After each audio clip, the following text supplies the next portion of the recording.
Constantly shifting through the time-space continuum, Metron's three disciples observe the universe from the Mobius Couch.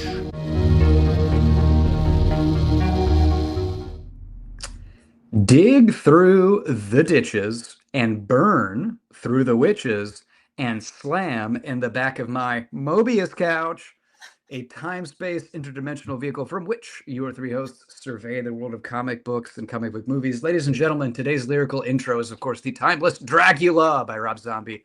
Have we done that before?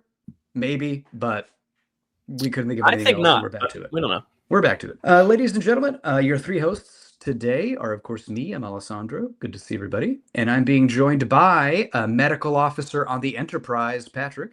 Hello. I am the medical officer. Yeah, I'm referencing your blue sweater over the black undershirt, which looks like it's actually look at that. I love that. Well, that's the angle we needed, because without that, you just look like it says I need to increase my mass. Bones? There we go. It's a Super Mario joke.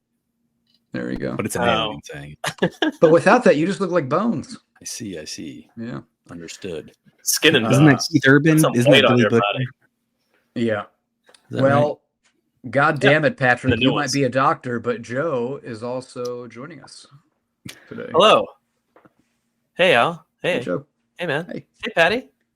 Hey, Joe. Hey. All right. Welcome. Hey, guys. Yeah. So we're here. What are we talking about today? Today we're going to talk about the many deaths of Laila Starr, which is a... oh, I thought I was going to be interrupted by the... You son of an absolute bitch. How... I haven't done that to you in so long. Well, we did it. I guess I was asking for it that time, but we did it. I mean, you were literally asking. You literally asked me to do it.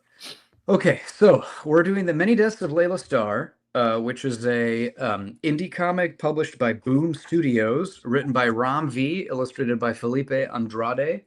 Came out in the 2022. Oh, wow.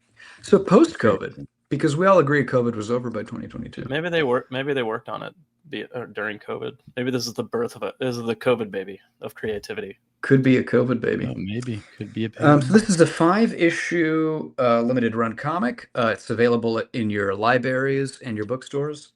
Have you read any Ram V before? This is my first Ram V. I popped my Ram V cherry with this one. Same, unless he's reading something that I'm unaware of. I read his Swamp Thing run. It was pretty good. Oh, okay. I know he's done some Marvel and DC. I knew he's done a little detective. He's done both. So I looked up his background. Not much was available on Wikipedia. You have to kind of do some digging. He was a chemical engineer by trade who decided to write comics, and he just did like that. It's kind of a cool story. He just did that. So he did a bunch of indie stuff, like Image and Boom Studios, as Laila Starr is. And then, but the past few years, he's done mainstream stuff. He's written some Batman, some Venom, like Patrick said, Swamp Thing. He's become kind of, he's done some mainstream stuff. And Dark, so that kind of ties into the Swamp Thing stuff a little bit. How do you just decide to write comics? Like, how does that happen?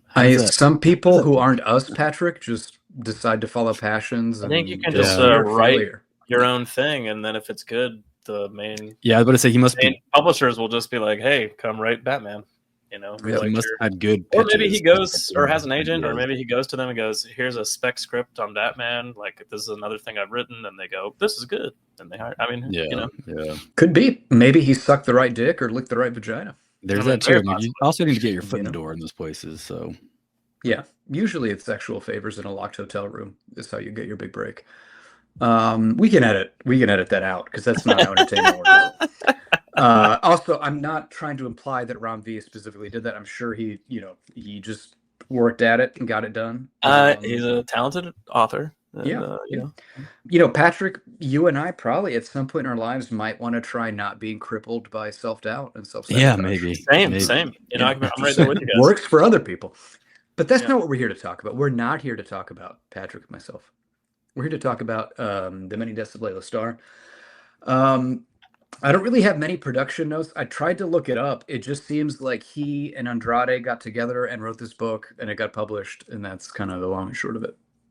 So it won a bunch of. It either had it was critical nominated acclaim- for Harvey and Eisner Awards. Okay. I'm not I sure if it remember actually hearing about it all won. over the internet when it was coming out. As far as I know, it was only nominated for those awards, not a winner. So, Win. Yeah. you know, not quite a winner. I think it deserves the nomination. Yeah. So brief, I guess, synopsis before we get into it, because again, this isn't like a Batman or a known entity that like we usually discuss on the couch. This is about the god of death who gets sort of downsized out of heaven into a human body because a human being is going to invent immortality and therefore death is useless. And so death in human form goes on a quest to kind of get at this human person and stop them from inventing immortality. That's the kind of TLDR of what's going on. Let's just jump into overall takes. I really enjoyed this. I thought it was great. I mean, as a limited run, obviously, it's 5 issues. Some of it feels a little bit rushed. There's a lot of time skips. You could have done with more character development and that kind of stuff, but it's the 5-issue run. So I think for being 5 issues, it's wonderful. Ramvi's writing is super poetic. Love his cadence, his vocabulary, the characters he builds. Andrade's art, amazing, super stylized. The color work. So the color, I guess, I'm not sure if Andrade did the color. It says color assists by Ines Amaro. So I don't know if Ines did the colors or it was, but the color work is wonderful. There'll be scenes that I call out, specifically sort of sunset scenes, but the way they kind of spectrum layer colors, from like orange to green, purple to orange, these sort of gradual spectrum gradients throughout these panels is done beautifully. I thought it was a great book. I can't really think of any reason to not recommend it. It's a quick read, great story. All the existential themes. Just overall takes. Well, but I just, all the existential themes about what it means to live, what it means to die. I thought this was great. A great little book. Really don't have anything negative to say about it. So that's my overall take. Should I go next? Yeah, go ahead. Okay. I know. Pretty much just +1 everything Al said. The art, loved the art. It was beautiful. And also, I think you should give props to whoever the colorist was because the colors do wonders. The storyline, like the overall concept is basically like what you walk away with is that you're just supposed to live life to the fullest and live life every day. Like it's, carpe diem, which isn't like a novel concept, but I think the way that they illustrate it and break it down was really cool. And it's very much about death, but I like that they didn't just focus on the death of people, but also like the death of places that have like significance to people. I thought that was really interesting. It was kind of like short vignettes. Each issue was just her in a different time period, learning something new about humanity. And there was a lot of humor to it as well. The art, I felt like outside of the time she is drowned by ghosts, which is terrifying, like the way she dies is very Looney Tune-esque. Like the way she gets hit by the bus or the slips in the rain. The way they reveal how she died in the couch fire, how she's talking to Pranat, and she like there's a flashback of just her like on the burnt up couch, and then like the building just collapses on her while she's napping inside of it. It was just like almost comical how she would die. So it was just I thought it was great. Overall, great book. Yeah, I liked it a lot. I don't know how I feel about the writing. I liked it. It was succinct.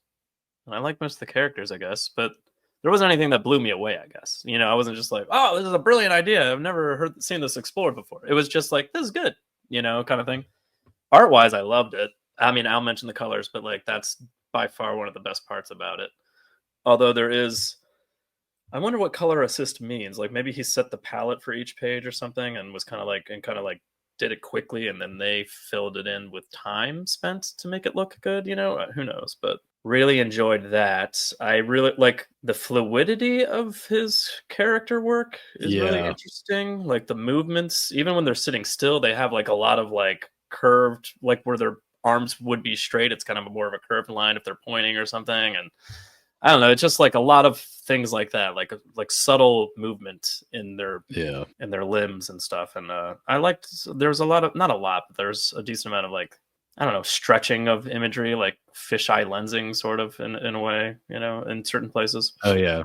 But really enjoyed the art a lot. that got me into it mostly. And yeah, I think I like the writing. I think like Al kind of mentioned, I kind of wish it was like 7 issues. Nothing crazy, but like a little bit more longer. Like I would have loved to explore the period between him having the young child son and then the son leaving, and him being an old man. Yeah, and I would have between at least maybe even a 6-issue thing would have been fine. But like, yeah, I do think I would have that liked period, to explore a little tiny bit more of like that giant chunk of time. Yeah, between when Darius' wife died, which led to him looking for the immortality cure. Right, something maybe in between there. Yeah, and the end would have been good. Yeah, I was gonna say a little more time spent with Prana, but not necessarily. I like how much we get. Their relationship is interesting. Only seeing it for like a few pages at a time at the end of each issue. Maybe only in the sense that would have happened one more time or two if they had made it 6 or 7 issues. But I think that's the only thing I had with the writing. It just it's there. It's just like I wish I had a little bit more. And maybe I guess that's a good thing. Leave them hanging early. Leave them one or more kind of aspect of things. But other than that, really liked it. Well, to that point, though, I was kind of shocked that it ended with issue 5. I didn't pay attention. I thought it was like a 20-issue long thing.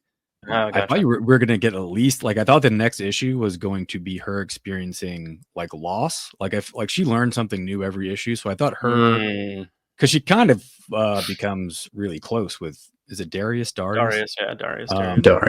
Darius. So she becomes close with Darius. So when he dies, she's grieving him. And I thought the next issue was going to be her with Prana, basically, and getting the God viewpoint and the human viewpoint on, because she's basically a human by the end. So I was kind of shocked that it just he's dead and that's it. So did he invent immortality?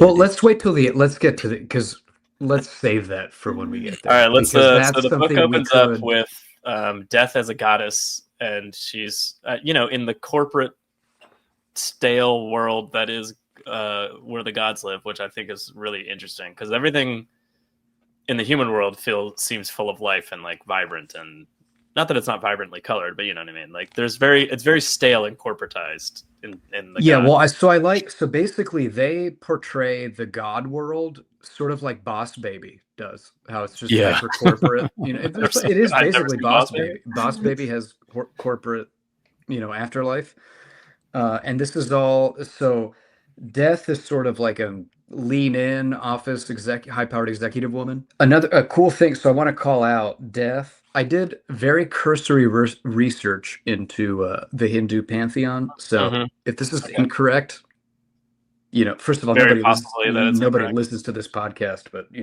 can go on Reddit if you want. But hopefully this is somewhat correct. Death is obviously wearing kind of like a women's power suit, which is a great look. I love it. Very like 80s almost.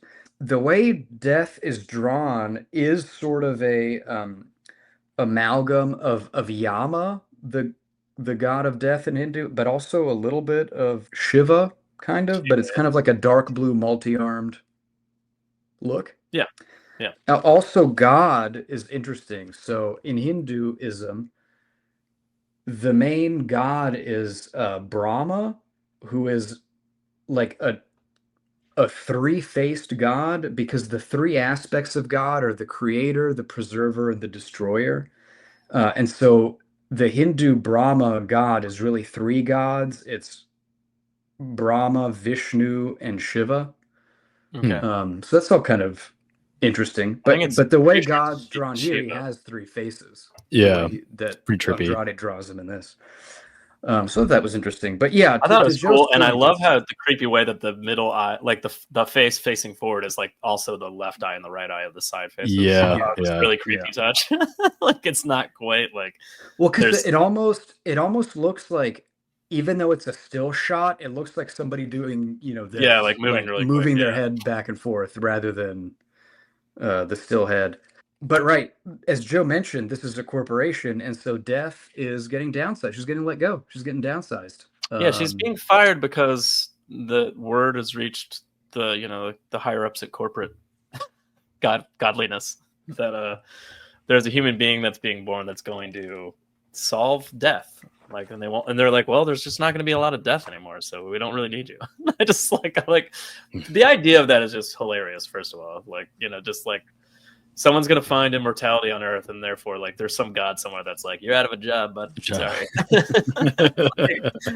And that I loved. But so the initial aspect of this is cool. At the same time, on the mortal coil, Laila Starr, the actual Laila Starr, commits suicide and jumps out of a building. Or was Choose she to jump in. pushed? Yeah. Or was she don't know. pushed? We never. Either way- this is a mystery we'll never solve. She was not bothered by it either way. She seems very at peace with her expression on her face when he's falling backwards is very Is like just chill. like smoking a cigarette. Yeah. I want to go back to the corporate layer of this for a second, because I loved the way they portray God as sort of, first of all, he keeps talking about how none of this is his choice anyway. It's corporate, it's the stockholders. So I like the mirroring kind of, because that's how CEOs act in corporations. But also, if you apply it to the realm of gods and reality, it's kind of an interesting depiction of that, and that even God himself isn't in control. He also is working as Yeah. kind of like in like as a slave to like the larger universe and larger natural rules. So I thought that was kind of an interesting. When he says, "I'm afraid way to try we're it. letting you go," and she's like, "What?" and like stands up at his desk, and he goes, "No, it's nothing. It's not personal. We're restructuring the whole department." Like it's just, it's so cool. It's all here. You've seen this file. Like he just like read a file and goes, "Oh, I guess that's what we're supposed to do." Like kind of like, like I don't know. It's really funny. Yeah, but even it just also seems like he doesn't even really know. Like he'll just say stuff like, "Oh, you've been with us." It almost feels like forever that you've been with us. It's like it Steph. feels Well, like I eternity. have. Like, Yeah. it has. So it's been like eternity. he I've just been seems here like since eternity. yeah, but he's the typical just sort of absent-minded Yeah. CEO Boss, type, yeah. sort of, which is great. She's like, "Send down a plague, strike the child with lightning, set some great curse upon him. I don't care." And he goes, "You know how corporate feels about that kind of stuff. Like I Yeah, can't we just can't. do, like we it's can't just do like, that. like Yeah. I can't just do that." It's like the shareholders won't stand for it. We can't. Yeah, it's we can't great. do it. I love the little pamphlet she gets. It's a mortal world of Yeah. possibilities, a helpful guide for an extraordinary life after godhood. Yeah, Anyway. that's also a very the post layoff pamphlet of Right, like yeah. opportunities to it. It's very. I also like, as she leaves the office, she has a box of her stuff, and she has a sword and some flowers, and that's kind of like iconography of Yeah, Yama. yeah. And the It's god also a death. Venus flytrap flowers. I thought that was Oh. funny. Also, we get in touch with kind of God's executive assistant, who's Agni. Mhm. I wanted to make a quick note. So Agni is the Hindu god of fire. It's Sanskrit for fire, and also the Latin. The Sanskrit Agni is the origin of the Latin Ignis for fire. Huh. So a little etymology note. Wow. Is that why it's called Agni Kai in Avatar: The Last Airbender? Avatar: The I'm Last sure. Airbender? Yeah, I'm sure. Although I'm not sure. I don't think Kai is Hindu. So it's kind of blending the. I think they did that a lot, maybe in that show. Yeah. Blended stuff into words. But so right. So Death is she's laid off, and the way she's laid off is she gets sent to a mortal body. I don't know why that's how gods get laid off, but No, she asks for that. She wants. Well, she to be asks. She has to down. be sent down close to close the baby. that's to gonna- the baby. but So they they were were going gonna to send send her her into- to a human body anyway. Yeah. I think. oh yeah, sure, I guess so. Yeah, that had just died, so she could take it over. Yeah. But I guess that's Um, where yeah, Laila Starr. It's comes funny in. how they didn't explain. They didn't explain why. It wasn't like, so you can learn a lesson and become something No, new. well, I It's just think- I think I it's just guess- like you're done. You're mortal now. I don't. Think Yeah, I it's guess like, that makes sense that to kill a god, you make them mortal, mortal. and Yeah. then they die. I guess that's sort So of. they're- makes and it's sense. not like they're she's going down as a killing- blue-skinned six-armed girl. You know. Yeah. You gotta have a human body, I guess. Oh wow! What if? Wow! What if You know what? Maybe did in though? theory That she could was be supposed the to be born. origin. But what if the origin of mutants in the X-Men universe is their Hindu gods sent back to mortal forms, and that's why they're mutated and have abilities? I mean, I know and- there's a ton of Hindu gods, but like, is there that many? Well, I'm just saying. Your brief comment, Joe, opened up a lot of possibilities of the I origin of a see that, lot like, of well, heroes. Since Prana brings her back to life every time she dies throughout the series. Spoilers: she dies in every issue. Was she supposed to be born? Like, is that the deal she's making with the firehead guy? Was she supposed to be born as like a baby, just like a regular human mortal, or was I don't she, know if she's supposed to be born, like or they were past just that to jump into this body because like that gives her the opportunity to be near the baby or something. So like I that. don't know if she was technically going to be born in a baby or just shoved into another dead body, but I mean, her request to Agni was put me near the. She said, "When you send me down and give me a mortal body, can you put me close to the child?" I guess she doesn't technically ask to be an adult, so maybe that would have been assumed. Maybe she would have just woken up as whatever dead body they sent her into. Could be.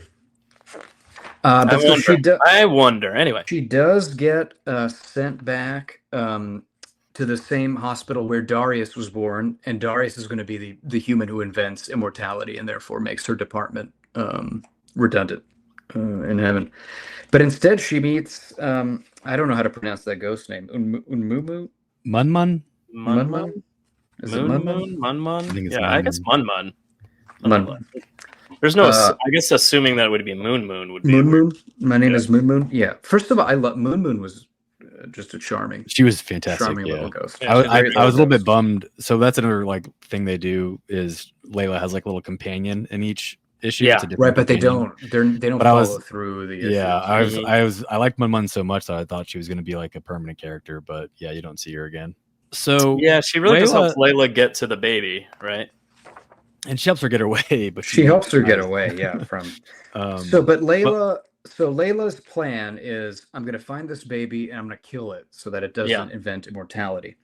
However, when she's faced with the child and able to kill it, she kind of, for the first time, because until then she was the god of death, but now for the first time she kind of experiences human emotions and the cost of taking a life, and just so she's not able to.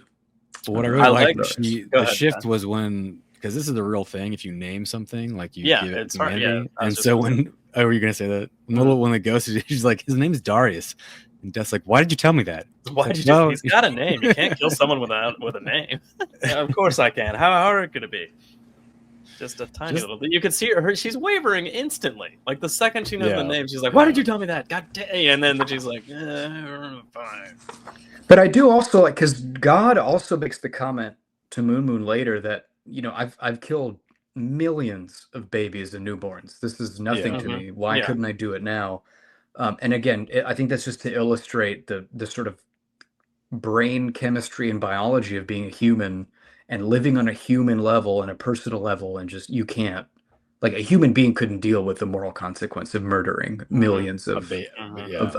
Like the god of death can, certainly, because that's a god, but a human couldn't. She's just so funny how aggressive she is about talking about the baby. She's like, this baby comes along and thinks he can change everything. Not if I get to him here. Undo all the things I've worked for my whole life. And you're just like, you haven't worked for anything. You just kill it. You just kill people. Yeah, and she's just holding it sort of at arm's length, like an object. Yeah. She's just kind of. But then Mum said, when she goes, "You're going to kill a baby because you got fired." Yeah. A little art note. So when she decides to not kill the baby, police and doctors come in and find her, and so she tries to run away.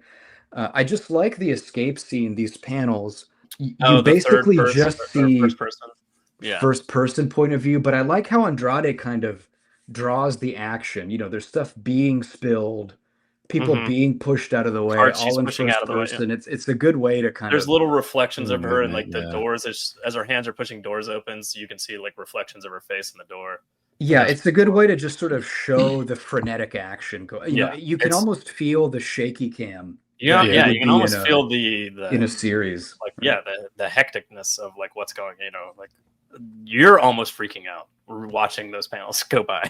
You're like, oh shit, I gotta get out of here. Well, it's kind of I kind of on the second read through, because she's being, it's a death scene. They kind of flash between Darius's birth and Layla's death, but death is being born into Layla's body, so it's kind of like a parallel. It's a double birth, yeah. Even the art, back to Joe's point and the overall takes about how the limbs kind of like convey movement the way he draws them. Like when Layla first wakes up, like it reminded me of Bambi on that, like learning how to use Bambi's legs, like her legs seem wobbly. And this ending bit just kind of like the chaos of her leaving the hospital and the confusion is just very, I felt like they were trying to kind of she's like also been born just like pure chaos, and she doesn't know what the fuck's going on, like just like most babies are born. Yeah, A lot of the all movement babies. is like a lot of the figures are.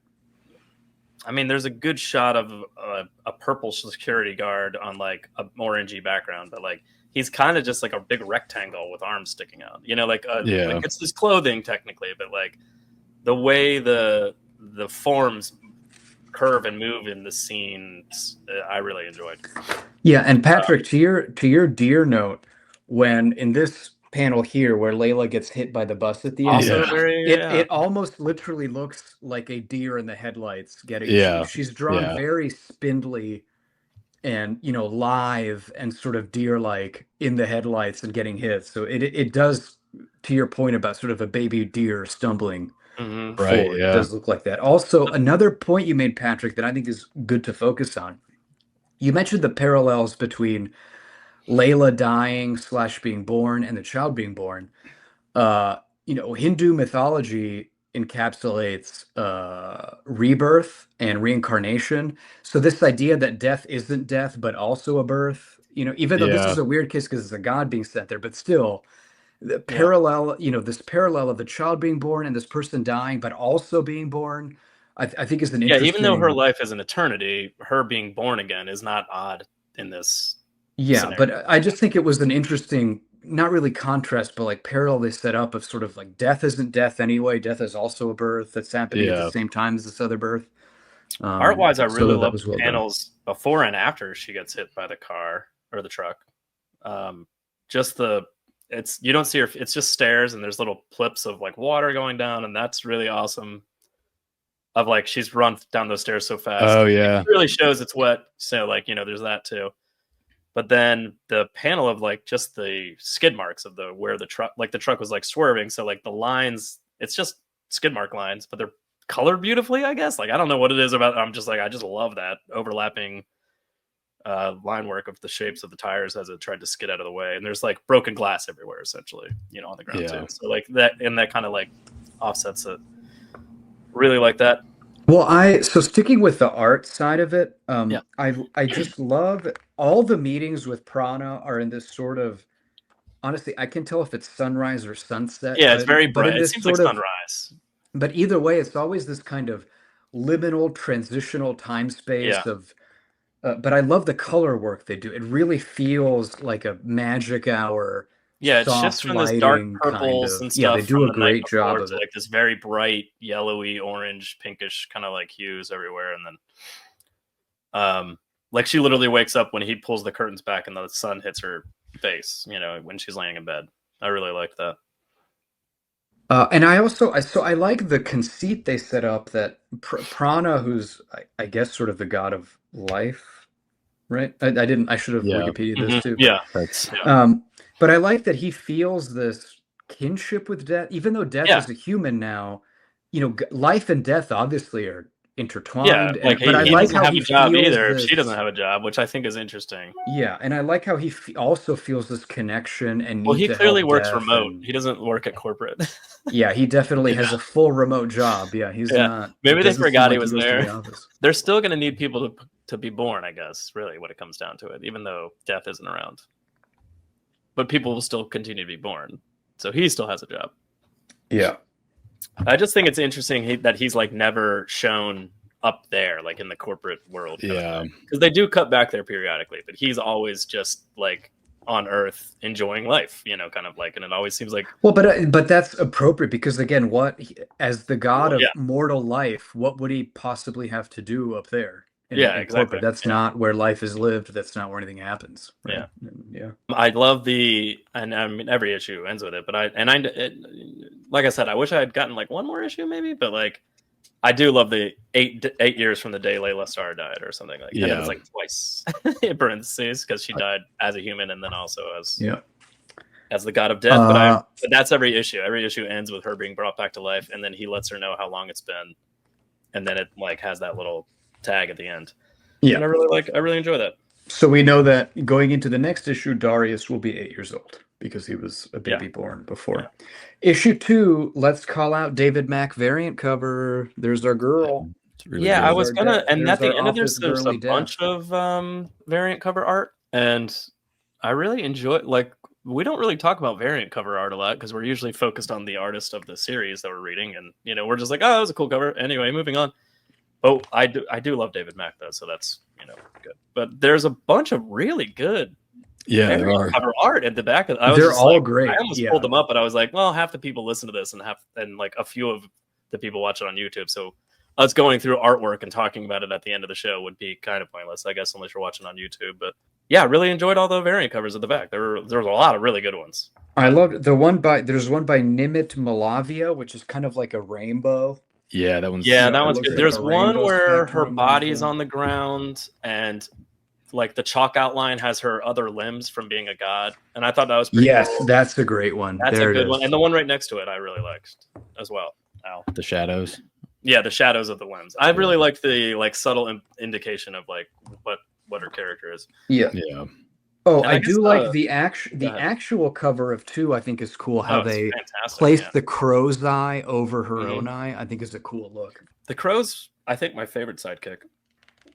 Although, we'll get to it. I love the Chinese temple. So I like the Chinese. They're all the Chinese temple. I thought was amazing. I love the Chinese temple. I think I liked the crow the most just because it seemed the most like. Also, it's a spoiler, but I like that a cigarette narrated an entire issue. Yeah, I thought it was amazing. That was pretty great. I mean, we'll get to that, but that just a cigarette narrated the issue was great. All right, but let's talk about issue. Let's start with issue 2. So right away, she meets a crow, and that's, as we mentioned, that's going to be her sidekick for the day. It's a funeral crow, so he takes dead spirits to the afterlife.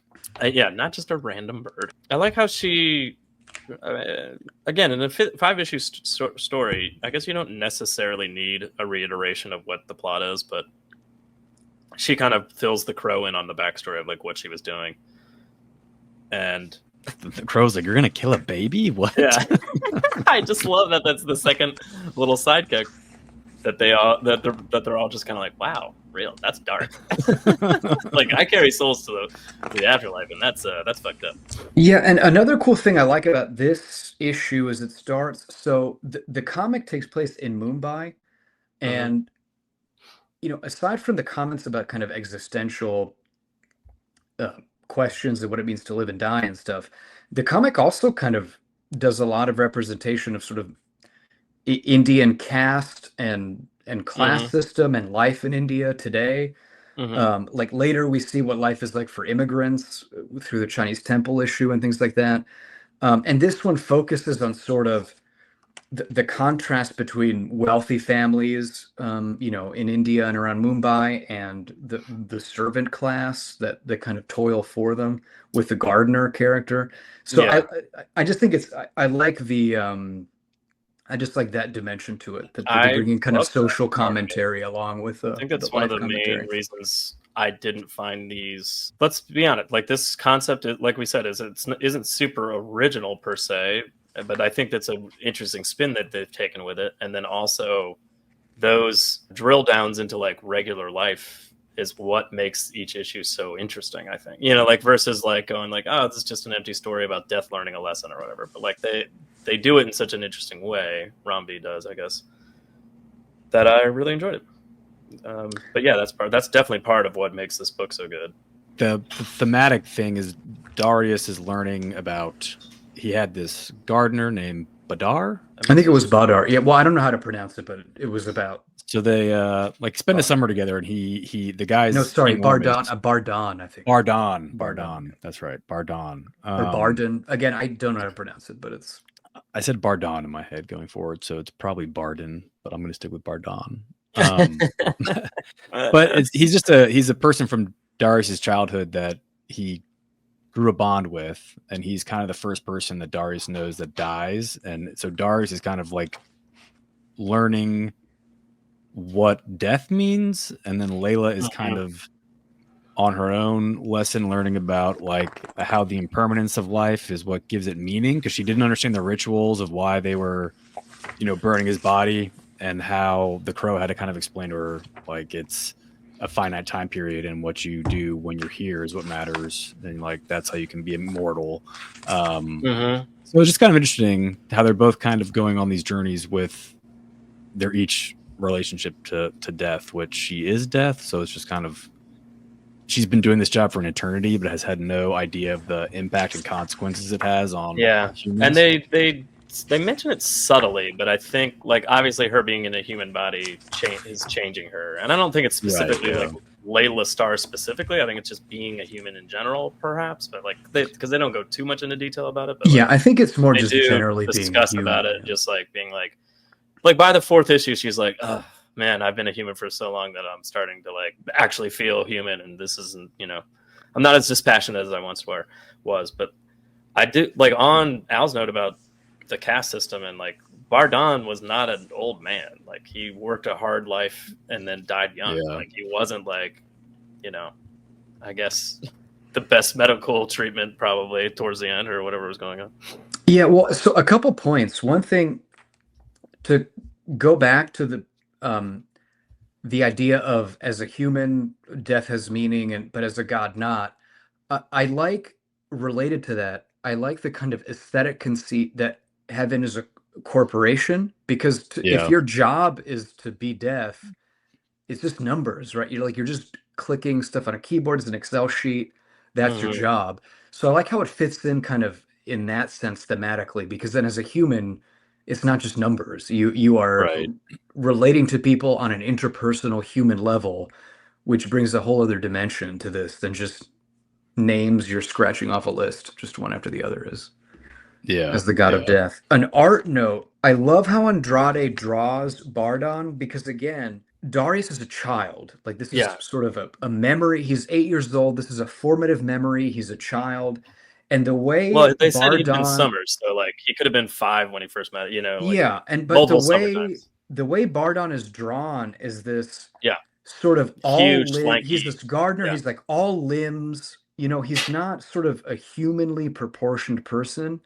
And I like how he does that, because that is how maybe a child would remember, a 5-year-old would remember this character as just this spindly spider-like almost long-limbed creature, and not just a human like his family was, right? A child, sort of thematically and figuratively would remember this person as physically different. As like a larger than life kind of thing. Yeah. So I liked how Andrade displays that. I really enjoyed that aspect of that as well. I mean, Darius refers to him as mythological, and he's very much drawn in that way. He basically is like, I thought he was a god of some sort, like Darius is crying and kind of says goodbye to this not well off man that he probably shouldn't be attending the funeral of, because like it's probably his family and life and people he was closer to when he was around them, but like he pays like tribute to him, and then he's alone on the beach and they have a conversation. But like that's Darius. At this point, do you think Laila has like any idea like what she's? Do you think she's there to kind of like still do it, or do you think she's like doesn't? I don't think at this point she definitely went there to maybe try to do it, but I think she might be looking. This issue is like integral in her like trying to figure out what she wants to do, though, right? But when she talks to Darius on the beach, she doesn't know it's him, right? But I think she is kind of generally looking for him. She just didn't know the child was him specifically. But to a point Patrick made earlier. Just because, again, I like, and to speak to Ramvi's writing, the Crow says, they burn the body because the soul is immortal, but it is reincarnated into another life. The only thing that marks each lifetime then are the memories left behind. So to the point of the Crow is explaining why these funerals are important, why this pomp and like process and the iconography matters, is because he's explaining, ironically, he's explaining to death, right? Like what death means. But he's saying that all of this matters really not because of death itself or the person, but because this is what marks a human life in essence, really, because the soul moves on, so the person moves on. But what marks the actual moment in time and that human life is the memories left behind and the effect on other people. And the Crow makes the point, I wonder if you even remember those that you took, meaning the people that you've killed, death. But, as a mortal, it's different.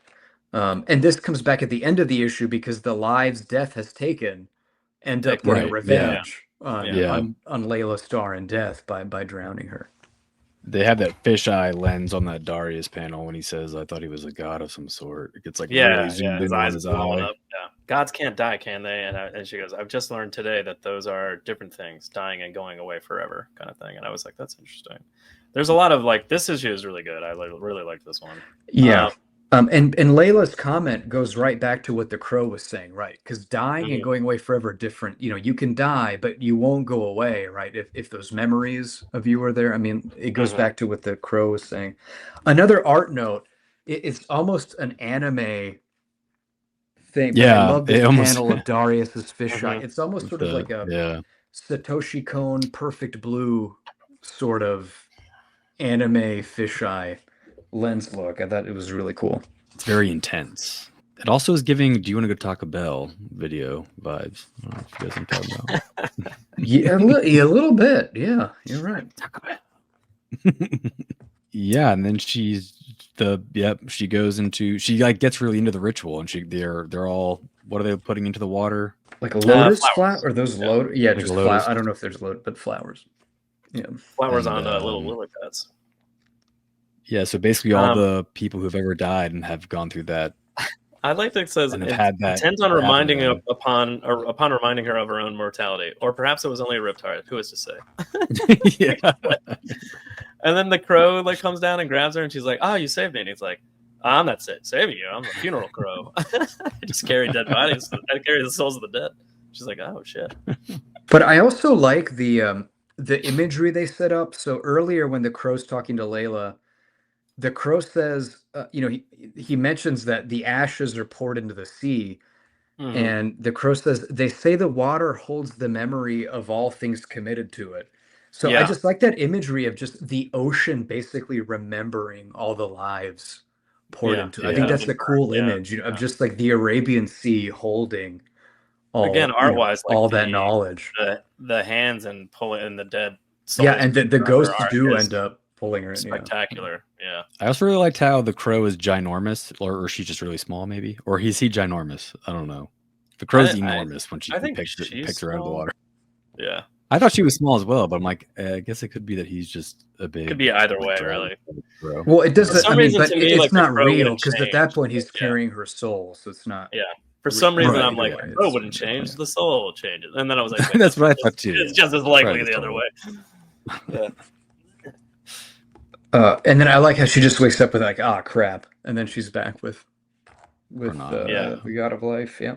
All right. 12 years. I can't keep bringing you back. I want to get into the real trouble with the guys up top. Like, so Life, having shared all this time with her in general, or at least being integral to each other's jobs, it keeps helping her out, even though it's kind of like technically get him in trouble with like a corporate or whatever, which I think is kind of funny. Well, one thing this comic doesn't address that I want to ask you all. Years have passed since Death was fired, and we haven't even invented immortality yet. So who's killing people? Like, who's That's doing what I was Death's kind of job? wondering. Wow.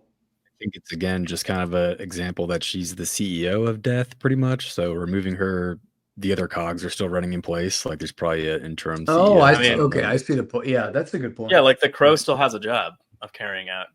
Souls to right. It's just that the department, the director of the department's gone, but whatever. They're still doing. No one's running. CEOs are useless. They're useless. Yeah, wouldn't no, they provide. Like, look, yeah, I was your boss. Crow. They provide jobs and a lot of value to our nation. If it's a building, you knock off the top floor of the building. The rest of the building's still there. But if you knock off the bottom tell that to the World Trade Center, Patrick.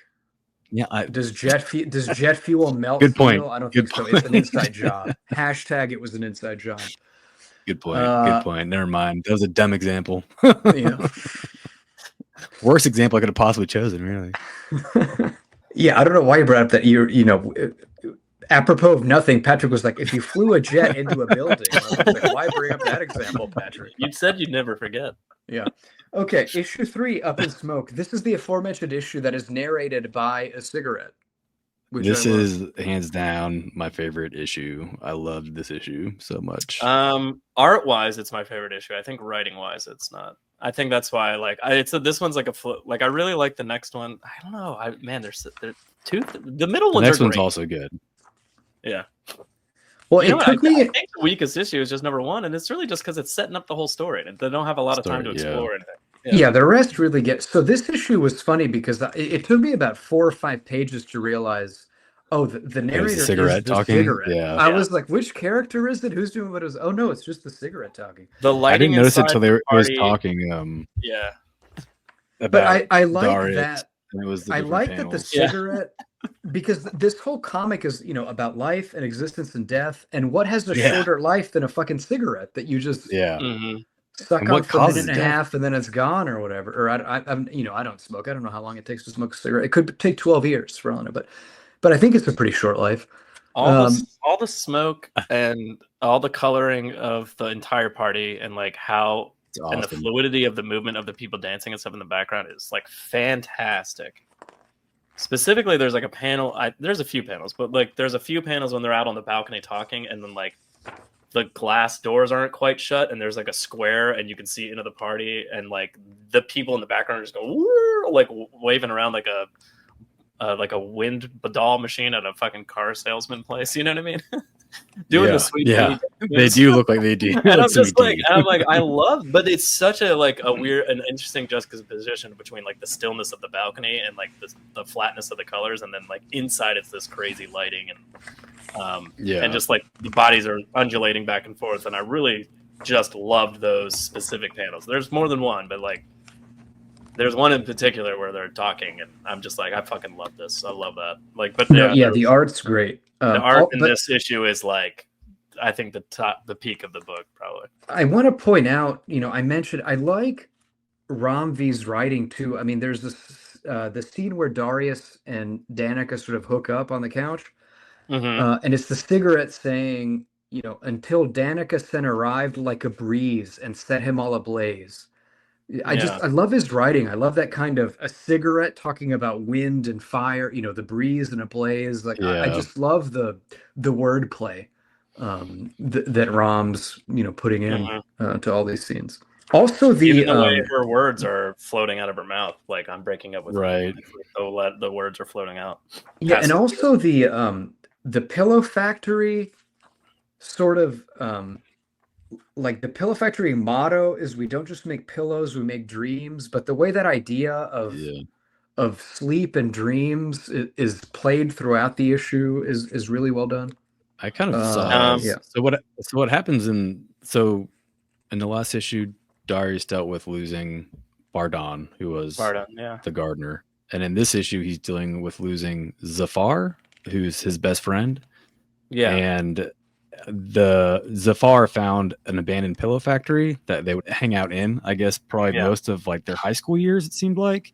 So they have all these like graffiti they've done and scrawlings. I guess Zafar is a artist, and they'd hang out there all the time. And this is the first time you have a place that kind of dies, because what happens is, I guess, there's a riot and it burns down when Zafar is in there. So Zafar dies and the building is gone. Like all the graffiti and everything is gone. He goes back to like go see Zafar's art and he can't because it's just not there anymore. So the place is literally gone. And so is his best friend. And it's also just ironic that the building was like the place where dreams are made, and it's like their youth.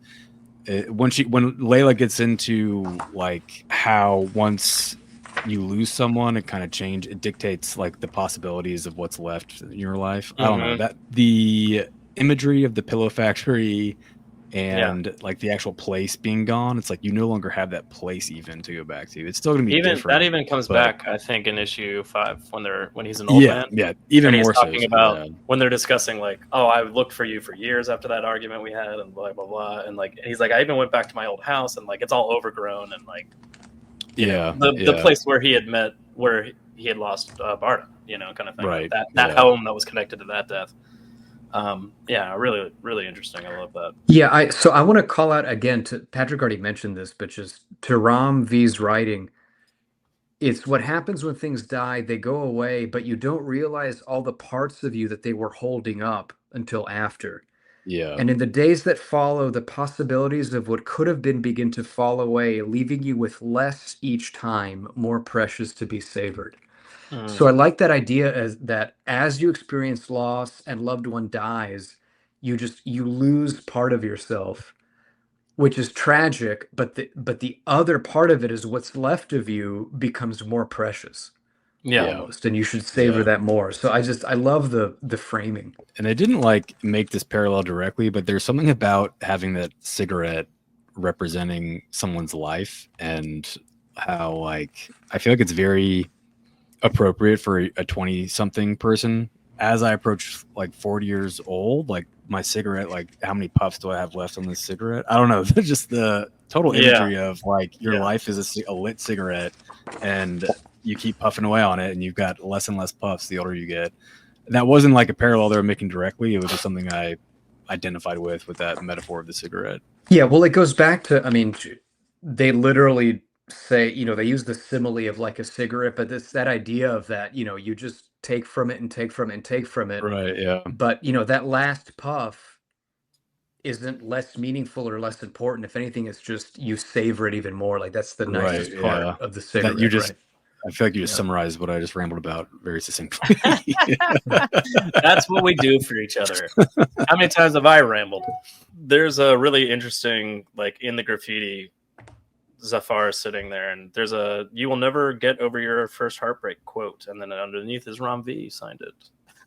So I wonder how much of his own life is put into this book. I mean, we've all experienced loss. I'm sure he probably has, but like, I think it's interesting. I guess what I'm saying is the art is just fantastic in general, but the writing seems to be coming from a very personal place. So I mean, definitely, yeah. I have a quick plot question. Did Darius start the fire? Because he flicks the cigarette butt, that's and what then I thought it's as well. on fire. Like, did he kill all the people in that building? No one else died, did they? It's just her. Just her, yeah. But she still specified just she died. Oh, okay, never mind. If he But still, I mean, okay. So time out. Maybe only one human died, but that's millions in property damage. Which, if anything, is worth more than a human life, right? If we're being honest with each other. Well, yeah. So, I mean, we're all capitalists here. We're all capitalists here. Of capitalism. No, but he did. So he totally started that fire, right? I mean, the way they block it makes it he literally flicks it, and then the next page it's on fire. So but maybe but it seems like he's outside the building, and I feel like the firefighters are like, cigarette on a couch, really, like, or something like that. Or maybe I'm wrong. I feel like maybe Layla did it like herself. Oh no, he just says a fire started by a cigarette, really, kind of thing. That's Prana talking to her, but. And then this. So I also love. So when Layla gets reborn this time, she and Prana are sort of like on a fisherman's dock area. But I just love the blocking art style. It kind of the sort of wide open sea and the dock area and just this bridge in the distance. It almost reminds me of again, going back to anime, but I don't know if you all saw Cowboy Bebop Session 0, but it's this kind of extended music video to a rap song. And it shows scenes from kind of like the Mars seaside that they docked at. It kind of reminds me of that, like the color palette. Can't believe you're mentioning a Cowboy Bebop thing that I might have not seen. But I recommend if you haven't seen it. It's so good. But I think I'll watch it. I mean, I'm probably gonna watch it and go, "Oh yeah, I've seen this." Well, I think it's. But off the top of my head, I'm like, I think it's only in like the DVD or Blu-ray collection. It wasn't actually in the series, but I have DVDs. Those Blu-ray collections. Back to a point we made earlier, at the end of this issue, when Layla and Prana are talking, Layla says, there's no need for death on this planet. And Prana says, "I'm nothing without you," which again talks about the relationship and how just without death, life isn't a thing. Life is not a concept without death, right? Yeah. It's kind of like light and dark, these contrasts, like they are defined by the contrasting essence. Yeah. So I like that little comment they make. I also like their conversation at the end because he's basically like, he was at the party, and she's like, "What, really?" Like kind of thing. Like she had, like in the second issue, she hears somebody say Darius's name right before she gets pulled into the water. Like they're on the shore, and she hears his name, and she goes, "Oh shit, that kid was Darius." And like, I don't know, would that have changed anything, or would she have killed that 8-year-old kid? Probably not. But like, at this point, she's just not even looking. She was just like happened to be talking to him at a party and didn't even connect the dots until after she died that it was him. I also like how Prana offers her a cigarette at the end, and she just says, no. Those things will kill you. Because, no cigarette. All right, issue 4. Yeah, Conversations with God. Conversations with God. First of all, WikiFeet, what would we rate these? We start an OnlyFans on that? What do y'all think? The cover of issue 4. They're very long and thin and very delicate looking.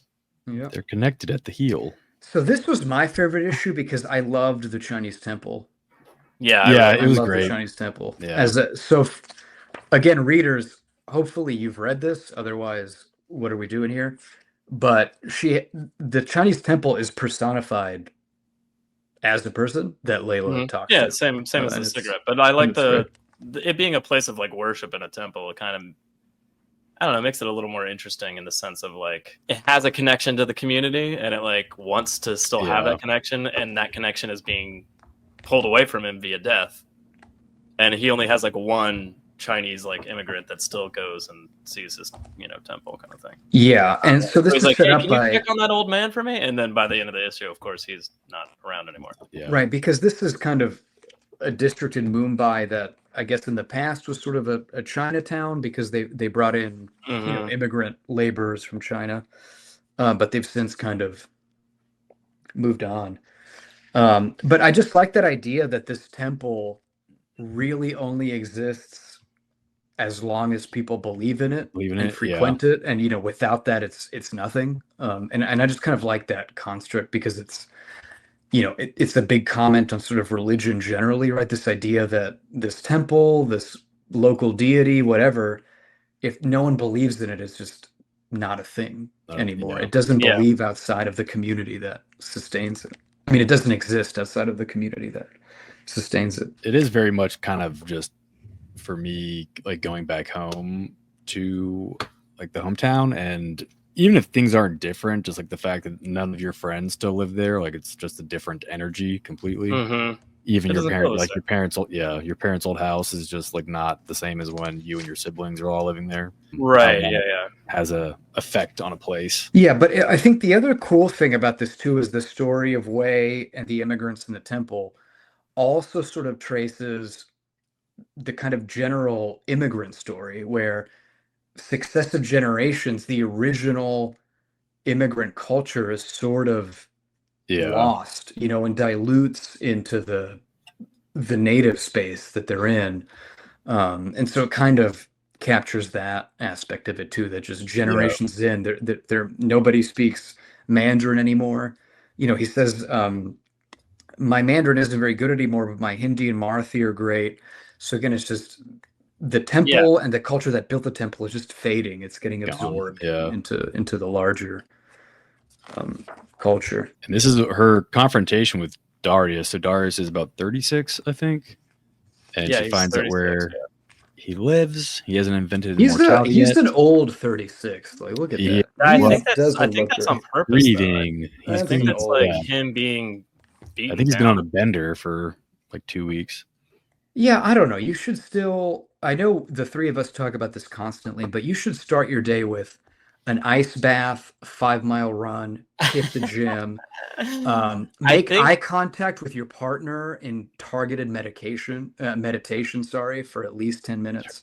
Like this is how he's being drawn ragged on purpose to like convey his anger and like where he is. He's pretty scary. Yeah, he's pretty scary in this. I was afraid for her in sort of a almost a domestic abuse sense. I was kind of thinking, wow, he might get violent here. Be careful. Because and one thing I wanted to call out about just the storytelling of the art is Layla gets to the guy's house, to Darius's house, and it's showing like the picture frames on the wall and the books on the shelf, and it shows some newspapers. And you can see a partial headline. It just says "Genius Innovator Darius Shah." You can't really see the rest of it. So it tells us that he is he's well-known, genius, famous innovator, probably very wealthy as well. And then when he gets upset, when he's asking her like if she's the god of death or whatever, he hits the table and the thing that was covering the headline comes off, and it says that his wife died. So like he doesn't say it yet, and that's how they convey to you that he's like lost his wife. I also like that as they're talking, when she says, "I used to be a god," she's drawn as the god with multiple arms. Yeah, that's fantastic. She's like, he's like, tell me how this is possible. Who are you? And she says, I don't know how to explain. And there's just a quick flashback of each of the times she's seen him in his life. And it's like, it's really, I mean, it's just quick little beats, like her holding the baby, them on the beach, and then like them passing a cigarette back and forth. And I just love those 3 panels for some reason. It's just like really quick art beats of like, that's what's flashing through her head, like as she's trying to answer. He's like, so when he breaks the whiskey glass, and it's kind of a unclear mixture. It's sort of a mixture of blood and maybe whiskey on his hands, and he's kind of shaking Layla. I mean, he is drawn. He almost looks like a zombie. It's really scary. Demonic almost. Very threatening. Another point I want to make about that newspaper headline: he loses his wife and business partner Minaka to cancer. Your wife shouldn't be your business partner. I just think those should be separate realms. And I think, it doesn't have to do with her dying or anything, but I just generally, I don't recommend you mix personal and business life that closely. It's pretty important, wise words to live by. That's all. I just wanted to make that point. Yeah, no, he's terrifying. And she actually says this is the first time she's felt fear before, her internal monologue or the narrators.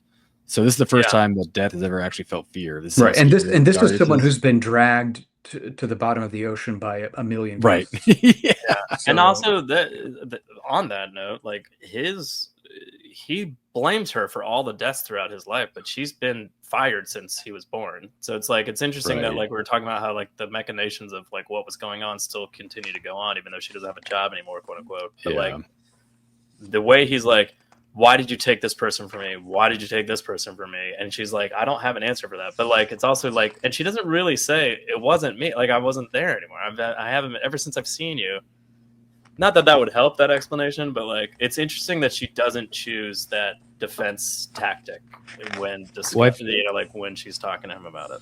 She's kind of, I think she starts feeling guilty, I think, when he's yelling at her. Yeah. And I felt like she was kind of trying to rationalize it to herself, being like, I didn't even kill his wife. Like, why is he mad at me? Yeah. But then I think she kind of had the epiphany that she's killed like billions of people. And she's caused this kind of pain to billions of people.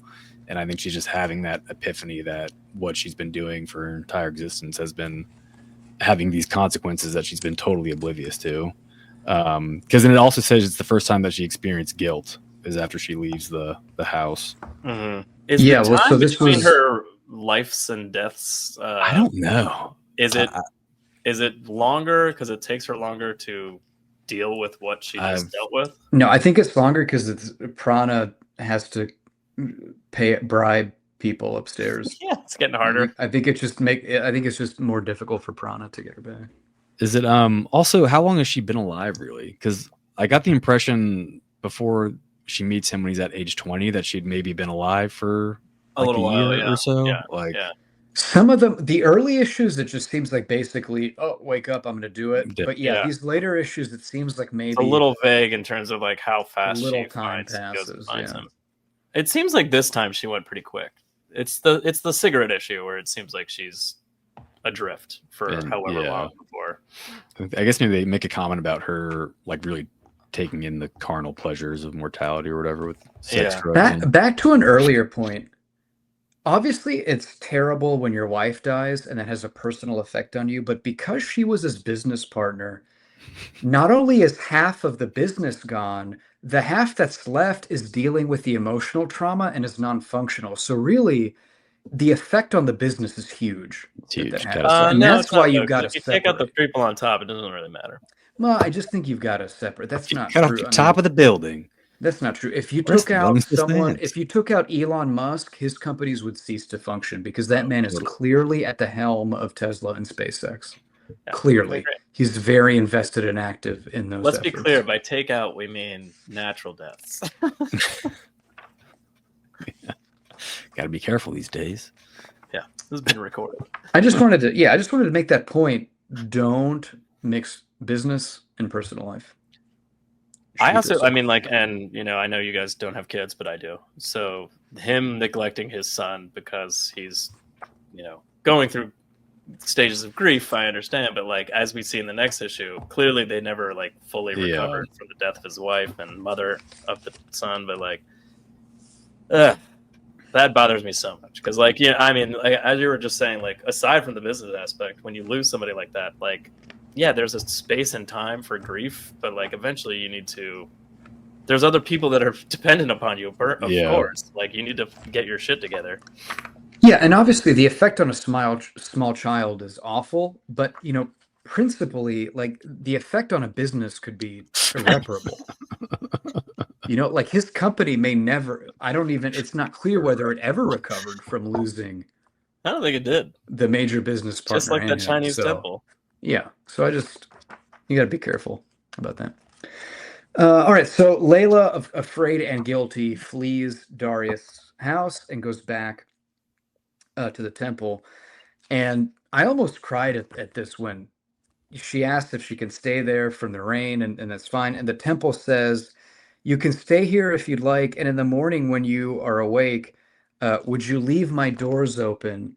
Maybe someone else will walk in. And then that panel is the newspaper headline that the temple's been destroyed overnight. It's just kind of tragic. There's a really subtle art cue in that moment. She's talking to the temple, like, and when it's saying you can stay the night, it's got like cracks in the facade of the painting. Yeah. So I mean, I guess that was painted directly onto the wall, maybe, but like there's cracks in the face of the figure, and there wasn't before. I just think that's kind of interesting that they were like, maybe it was starting to like stress fracture already in the storm, well, I think it's just the knowledge that Wei, because he asked, did you check on Wei for me? And she says, yes, he's dead. So just the knowledge that his last follower is dead was kind of at that point. It's almost like the building's giving up as well. It's not just the floods and natural like disaster. I just thought it was kind of comical. He was like, you can seek shelter in here from the storm. And then it was kind of like, but also I'm going to collapse. I'm tired. Just gonna lay down now. The one little thing I did like about this was that she mentioned, so when she jumps out the window in the first or the building, like, it's a big news story because she comes back to life and she dies again. And then she's in the news again when she burns up in the party fire. She's the cover story.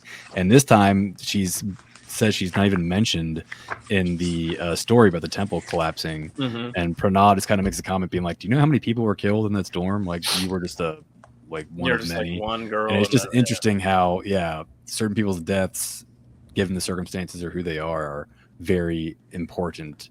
And then other people are just like a statistic that for example, like the wife and major business partner of a genius is important to mention when they die, but not someone like Laila Starr. Not someone like Laila Starr. I do also like how this time when she is resurrected, we get little vignettes of kind of office gossip that's going on in heaven with Agni says, I knew she'd be no good down there, and God is saying, like, we've got to do like non-compete agreements or something. This is getting, so I just like the office gossip going on. I like how Taxes is still alive. Death, like Taxes outlived death. Yeah. Which is probably how, if liberals are in charge, like early on too, like she's like, Taxes is just over there in a corner office, isn't she? Like, like they were yelling when she got fired. Yeah. All right. Last issue, poetry. Yeah, Prana does mention real quick. Prana does mention like how it was more trouble bringing her back this time. You're right. He said I had to make some deals. Now, I wonder what kind of deals life is making. I think we all know. He had to either suck a dick or lick a vagina.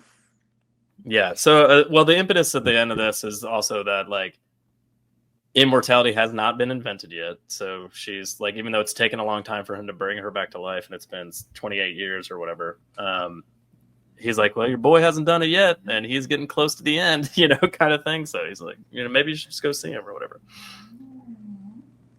Yeah. All right, last issue, poetry. I love this cover of her kind of leaning back, many-armed. I like that cover. All right, giant- so poetry. So she finds out that, well, I guess she doesn't find out. I mean, we get a little intro bit that Darius is now a creepy old man who cures gross animals that kids find on the street. That's your takeaway from that? That's literally what is presented to us. I think he's a grumpy old man that Little children lost bring, interest in life because little everything children that bring he ever him knew and loved strays. was taken away from him. Yeah, But he little didn't lose. children He bring him lost strays. interest, and then he got it back, and he just lives for the day. Do the little Yep. things like go to the movie theater by yourself, or Yeah. get an ice cream cone. Because that's what life's about.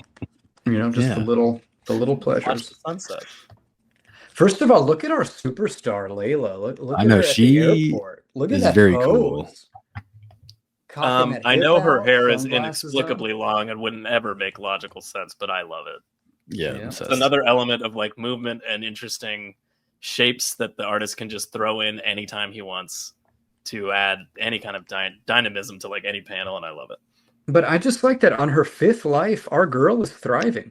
she is. Look at Yeah, that. she's having crushing. a great time. She's Yeah. fully learning to live life at this point, I think. Because even look at here, a truck that earlier would have run her over, now it doesn't.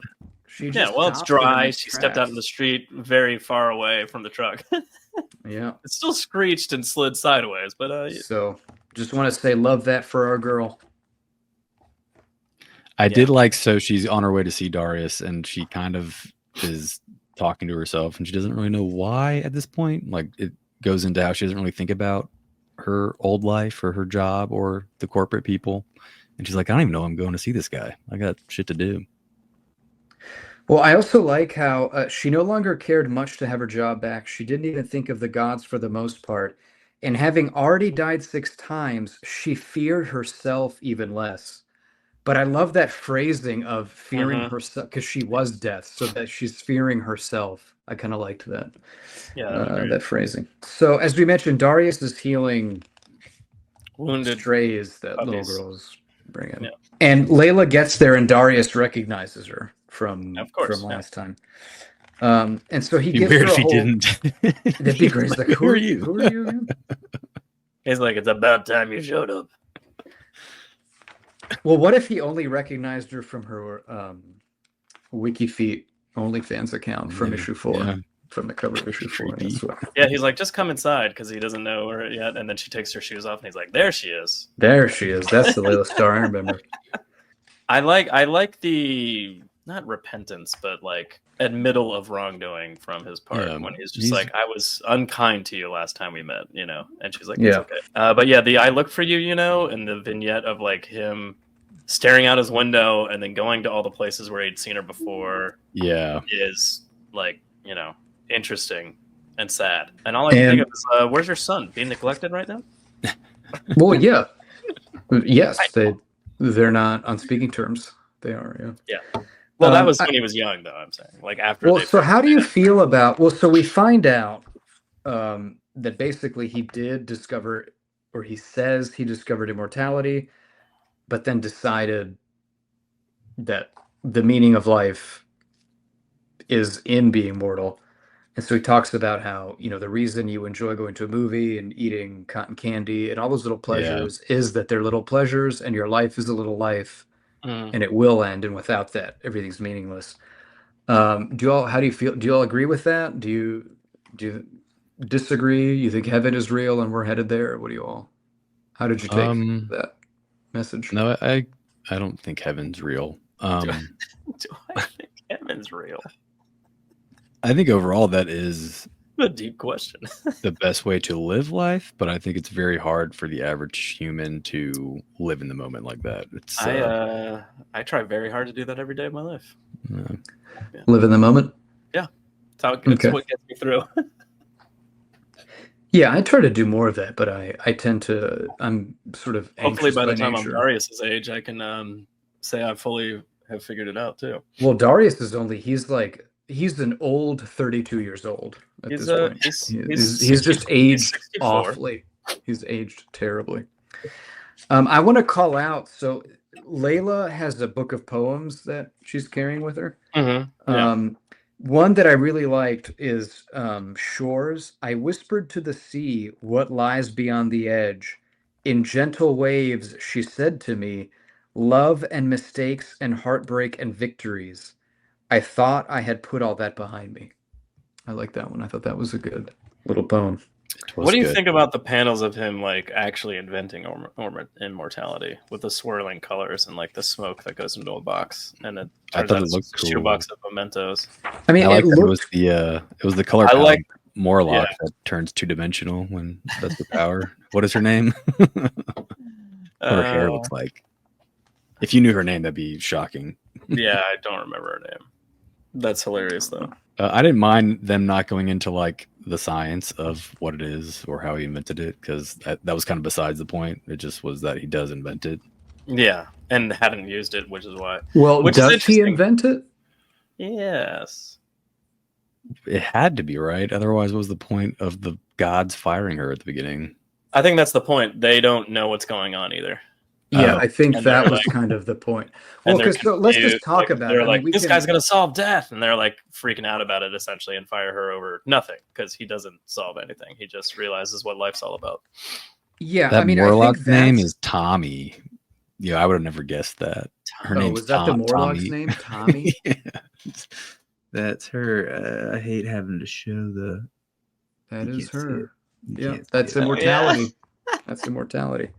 Her name's Um, Tommy. I thought it's gonna be something like Sucked 2D into- girl. I don't know. But right, because Box. Patrick, you can see here at the end, that last panel, there's no magic in that box. It's just yeah. So I thought it was just wrapped up. No, It's there's just no wrapped magic. up. I think the point was that he did discover Actually, you know, it's immortality. Patty's point. I'm like, it is open ended. I think it's kind of like however you want to interpret that.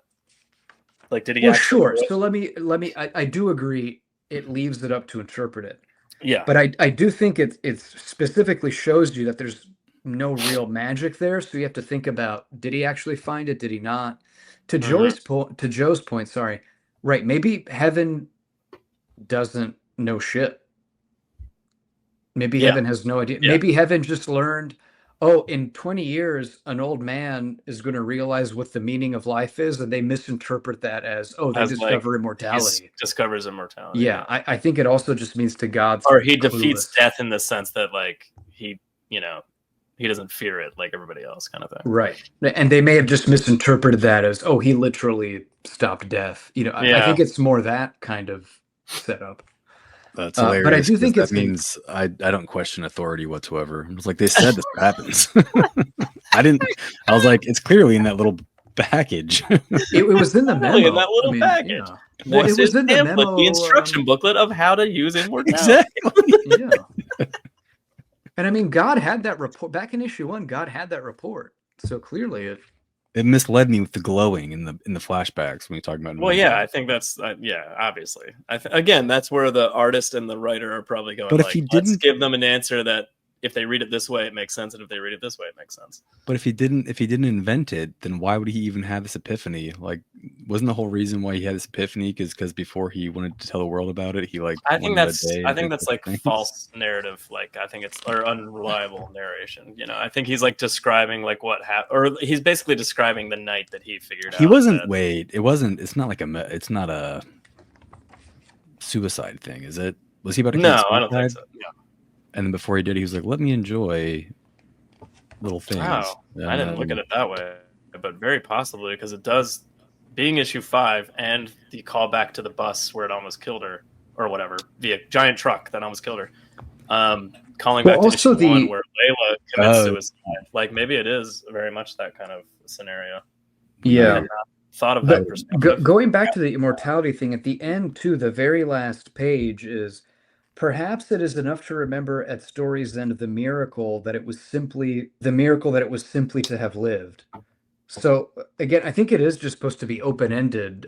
I think Rom V is kind of winking at you of like, Mhm. maybe he didn't invent it. Is it real? Is it not? I don't think it's supposed to be Well, that's- super I- strictly. I He just, definitely invented immortality. I just learned a lot Yeah. about myself tonight. I mean, his exact words are, "This is what I have learned in all my years, Laila Starr. We are strong, all mortal things. We live because we truly desire to. Do you understand? Each heartbeat, every breath is a rejection of death. I already did it, you see. You know what I mean? Like, and I think that's like, it's just rejecting death, or like, or maybe being okay with it, you know, like kind of just knowing it's going to happen one day and going, I guess that's going to happen no matter what. So let's focus on the good things. Why you wouldn't then call your estranged son? Well, he finally does. It's almost like he knew exactly how much dying. time he had left. Oh, he does. You know, that's why, to y'all's point, I kind of do wish I knew more what happened with the son, because he may have been like a really, like, he could have been like an abusive alcoholic father for long stretches or something. Like, they just give the impression that he was an absentee father, but maybe the son like literally was like, never come near me ever again. Probably, yeah. One thing I wanted to I think you made a really good point. I don't think he's Patrick. that much of a monster. I feel like they would have gone down that path. It would be tough to go down that path, but I'm just saying, like, I'd like to know why they're so estranged when he's got such a like zen-like. Well, he says, after Manaka was gone, I was so angry at you at death. You had taken everyone I had held dear. I put all of myself into finding a way to stop you. And perhaps along the way, I forgot there were others who needed me too. And that's like the panel of his son, like closing the door. I mean, like, that's hard at work with his test tubes. But I think regardless of whether he was really a strictly bad father or not, we can all agree that like parents don't get it. You know, like the son probably had a lot of Midwest emo records that the father just didn't understand. And that can drive, you know, a wedge between a son and his parents. Sure. Patrick, you made a really good point earlier that I want to highlight. Because you were saying it's almost as if Darius knew he was going to die. And I think he did, because death came to visit it. Like, Layla is death, right? Yeah. And earlier, Darius made the point when he was yelling at her in issue 4, every time I see you, somebody near me dies.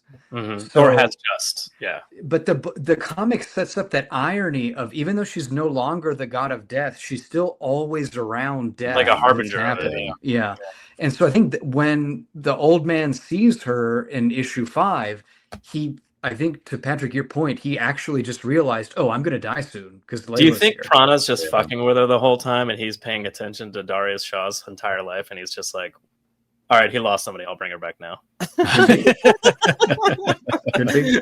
He's just twiddling his thumbs for 28 years, and he's like, oh, Darius lost somebody. Okay, time to bring her back. I mean, they don't indicate that in any way, but there's other motives. I also so this last issue, again, going back to the color work, basically every panel is a beautiful sunset, and lit that way. And I just kind of like how, you know, as a final issue, it's a great kind of aesthetic touch. I agree. It's kind of bringing full circle those brief moments we had with Prana the whole time. You know, just being the beautiful sun rise. You know, and I think it's interesting that with Darius, it's the sunset and they're, you know, at the beach kind of thing. It's nice. Yeah. Do you all are you getting feedback? No. Like, I'm hearing a weird kind of buzzing. Oh, now I am. Sort of like if you listen, let me do a mic check. Let me do a, does this pass the Bechdel test? The Bechdel test. Does this pass the Bechdel test? The answer's probably no. This one doesn't. Did we do that? She never talks to a woman, right? Mun's a woman, girl, ghost girl. We're gonna count that. She's a ghost. It's two females having a conversation about Darius, though. So it's the main. You know, they're talking about Darius. I don't think her. I don't know if Mun. We're really stretching it if we're going with Mun passing it. Yeah, her and Taxus never have a conversation. That's the only other female god. For sure, they don't. Yeah, I mean, in the third issue, she is, you know, full on just making out with another chick on the balcony when Darius comes out. So I mean, there's that. It's not a conversation. How old does the woman have to be for it to count? I feel like a ghost child is really stretching the definition of the Bechdel test. What if it wasn't a ghost child? What if it was just a child? I think it'd be fine. Then maybe it's fine. Children count, right? Do they? I don't know. Yo, I really just think we're stretching. The fact that this is a feature of our show and none of us truly know the actual test. I'm gonna say I'm We're just always saying we're this always is a trying to fail. redefine the boundaries of the Bechdel test.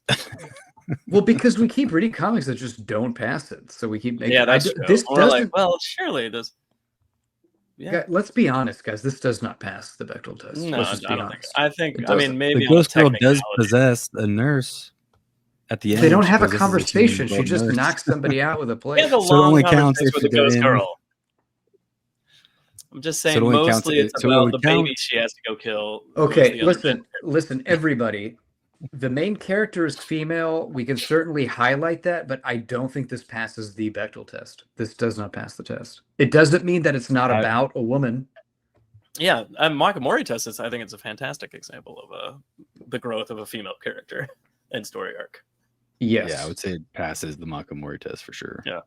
Because she learns that life is worth living. Which is why that test was invented, by the way, because the Bechdel test is an insane thing to try to achieve. But it should. I don't think so. I disagree. I don't think the Bechdel test is that insane to achieve. But yes, that is why the Makamori Yeah, test but was the invented. restrictions on it are like weird. They're not don't you think? weird. It's just have a scene where two women talk to each other. How weird is that? Why is that weird? Well, Joe? when the Actually, comic Joe, book's why cast is is that like weird? two dudes and a girl. Like that's kind of hard to do. Well, then well, make your cast not two dudes and a girl. It's just about her, man. Doesn't pass. So what you're saying is to make this story pass the Bechdel test, the other character needed to be a female. Because if Darius was a female instead of a male, then this book would pass. Then it would pass the Bechdel yeah. test. Then it would pass the Bechdel test. Yeah. Yes. If it was But a female- Daria, if this was Daria and not Mhm. Darius, then She would have be had the Bechdel test. several conversations with the other character. I mean, Yeah, also woman's not- Daria. I mean, is much Darius more and dry and Death being the main, not- Laila Starr being the main characters does make it difficult because it's really just about conversations Yeah, them between two, the two of yeah. them for the entire series. Yeah.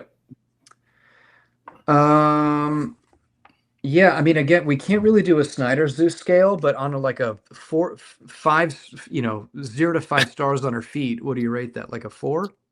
3.5? We can do Snyder Zeus, and it's gonna be with this guy right here. His name is Barden. I'm gonna stop you, Joe. I'm uncomfortable with doing a physically focused Snyder Zoo scale on a manservant character. I don't like the setup with it. I'm gonna sit this one out. I don't want to comment on it, but I Just don't saying like. he's a very large and imposing individual and a male, and I don't like objectifying a member of a lower caste like this into purely a physical object Castes like don't that.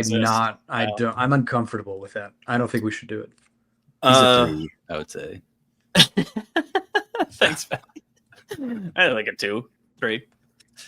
I'd rather just stick to foot jokes than do a Snyder Well, scale. since you circled back, went back to, but Bardon, Moon makes a comment in the first issue about how some people die with a lot of money, some people die with scraps, and some people die with like a lot of people around them, and some people die alone.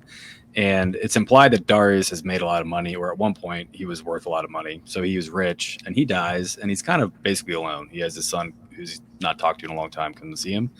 But Bardon's funeral, he was very poor. They had to ask Darius's parents for money for the funeral. But his funeral, there was like a ton of people there. So there was a huge lot of people around group him. of people. So he had touched many individuals throughout his life. So it was Not kind of the gross not that Darius sexual wasn't assault like one. living his life in a good, positive way and helping people, but it was just kind of He was helping stray birds that broke their wings. So let's be honest. He wasn't he was helping the street What was the deal with? Was that little girl asking to live with him? What was? Yeah, going on? I I think she didn't- was that like, was I just want to strange. stay here until the dog gets better. And he's like, that's not how this works. Get out of here. As in, I like don't know, maybe it to seemed like shield maybe the she child from needed- like the very possible death of the dog. Like, Yeah. I don't know, but it kind of seemed like maybe she needed a home. That's what I gathered. I was like, I felt like she was You in a got bad, the impression she was like homeless. I mean, why she's or asking like in to a stay bad is home. strange. Like maybe it's not like a good place where she lives with her family. I do want to say, Maybe. in Darius' defense, that's the right answer. You don't Well, be a also creep he- and have that girl yeah. stay. You He also knows he's gonna die like in a few months or whenever. So Yeah, but it's also inappropriate to do that. Well, yeah. Also, to your point about Bardon, Pat, I mean, he seemed poor, but he actually bought into Bitcoin pretty early. Oh. So he was doing pretty well by the time he went. By the He time wasn't. He Yeah. wasn't. he got to have a really great life those last like 5 Yeah, years. or so. unfortunately, he was the only one who knew the password to the hard drive that had shit. the coin on Yeah. it. So unfortunately, Passphrase. yeah. Oh, I mean, gosh. someone had to pay for that funeral. Did you see all those flowers? All that rice? Yeah. That There's fire? a lot of flowers. A lot of flowers. All right. Should we move on to Rex? I think we've covered the Yeah, Yeah, I I think think so. that's Yeah, you let's see. know, Darius Uh, dies. Yeah. And we Yeah. learn to cherish life moment by moment. Go see that movie. Hey, go see that movie. Don't work today. Go see that movie. Go see that. Have a cotton Yeah, candy. see that movie you want to see. Have a cotton candy. Yeah. Yeah. Eat that bowl of ice cream that you're Yeah. withholding. It definitely outweighs the trauma of having your wife die tragically. It's definitely, you go have a cotton candy. Live your life. I recommend it. I enjoyed it. I think especially for someone who's maybe looking to get into comics and stuff. You know, some indie comics tend to get very postmodern and figurative, but this is like a steady narrative. It's a pretty good kind of indie comic jumping in point.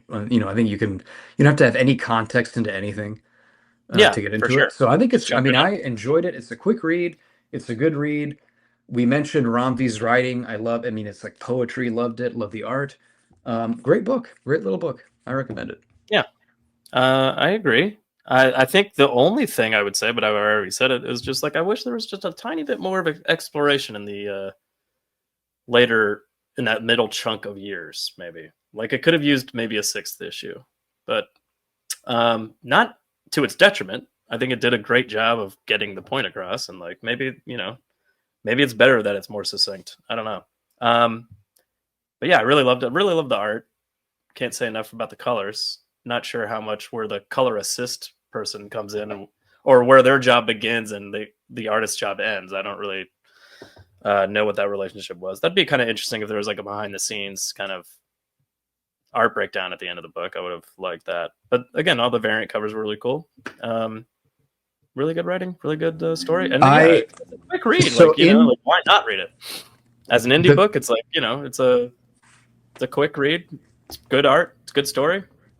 I recommend. The comment I would make is that in sports, an assist is a pass that leads to the goal. So the analog to that would be someone who passed him the colors, maybe like handed him the colors that he then drew with would be a color assist. Just like a pass. Yeah, but I that think in leads terms to of a art, goal, it would be right? the opposite of that. I feel like maybe it's more like he was like, "This is sort of what I want to do," and then they took it and finished it. Well, that would be coaching. That would be color coaching, right? If we're talking about sports, that wouldn't be the assist. That would be the coaching. Again, I don't know why we're bringing sports into it, but Well, because it famously assists. if somebody happen in sports. assisted me with my art, it's that I did 90% of it and they finished part of it off. Okay. You know, Like an assistant. tomato. Yeah, tomato. Patrick, you're Yeah, no, I also recommend it. I really like this. The art is everything y'all have been saying it is, so I think it is good for first-time readers if you're going into an indie comic, because Ram V really doesn't waste any words. I feel like everything is pretty thought out, every dialogue box. So the art does a lot of the storytelling because his little dialogue boxes don't take up too much space. And yeah, I think there was some fun bits to it, and there's some very meaningful moments. And I think the metaphor of like, I don't think I'll be able to look at a cigarette without thinking of this book, because I think that metaphor of like viewing life as like a cigarette that's just turning to ash, and you gotta savor that, man. I think that was a very powerful image for me for some reason. That was great, that issue. So yeah, I recommend it. Are we giving letter grades? I give it a B, probably. Solid B. Solid B. I'll give it a B plus. yeah, I'm probably about at B. Right. I mean, I don't know B plus, that kind of range. Sounds about right. Sounds wishy-washy. You can't just nail down a letter grade now. Come on. I can't. You know me. I actually have a really tough time taking decisions or taking stances. I'm actually very non-committal and wishy-washy in all facets of life. In all you know? facets. Yeah, that's not a joke. That's actually the sad reality of my personality. Yeah, I know. I get it. All right, I think we're done. Yeah, I think we won comics, boys. We did it. What? Patrick. Oh, good journey. Or wait, I was like, we're waiting. Good journey, Couchers.